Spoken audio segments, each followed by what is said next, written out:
Hello, so this is the money algorithm. So just had some news that's just come out here that Liam Rosenior, basically 41 years old, has essentially joined Chelsea after an impressive season with Strasbourg, which is the Ligue 1 side. I think they're probably 6th, 7th in the league at the moment. And basically he's joined Chelsea as the head coach on a 6.5 year contract up until 2032. Announcement was obviously made just a few hours ago.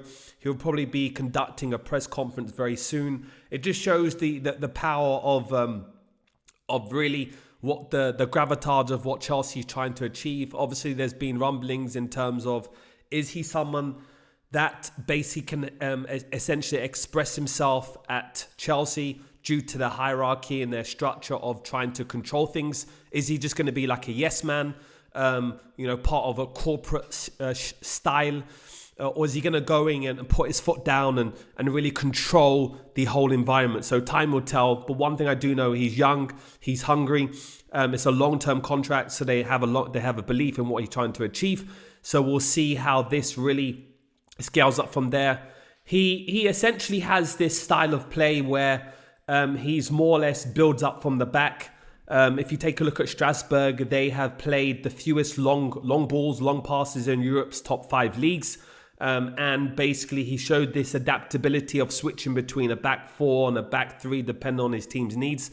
So I think we'll probably see this integrated within Chelsea's formation. And obviously, hopefully, he can be able to give the team some support. What's quite interesting is that in terms of generation, he's 41. So he's only 15 years or so, or probably even 10 years or so away from one of the oldest team members in the side, in the Chelsea side, probably even 6 or 7 years actually. So it just shows in terms of new breed of young, youthful team or football managers that are coming through. Obviously, in terms of his career, he hasn't really played at the top echelons and really won honours in all the top leagues. He's really come from, let's just say, the underground and built up his name through that.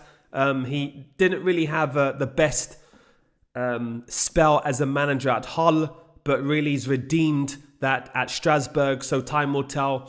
In terms of the contract, obviously, because we're all about money in this channel, in terms of the actual contract, basically it's a 6.5 year contract, and there's no details as far in terms of how much he's going to earn per year. Enzo Maresco earned £4 million per year, which ran on to 2029, but he obviously stood down, so he probably won't receive the rest of that in terms of compensation. So I guess Liam will probably receive in about the 3 million, I would say, per year, with some additions based on successes and so on and so forth. So yeah, let's just monitor it. Let's just see how things go. But it clearly shows that football is not just entertainment, it's a business. People, the owners, so clearly the owners of basically Chelsea are there to generate capital as a resale value of the players that they purchase young. So time will tell whether he's someone that can spearhead, unearth these gems, polish the let's say the unroughed diamonds, and then sell them on. I think this will probably be the remit over the next few years for him, as well as trying to compete for, not necessarily for Premier Leagues, but maybe for FA Cups, for the smaller honours and so on and so forth. So let's see how it goes. If you like this type of information, we cover things related to money in sports and entertainment, government, tax, budgeting, savings, investments. Please please subscribe. We're going to give you a lot of information that you can be able to learn from, and also entertainment. Take care.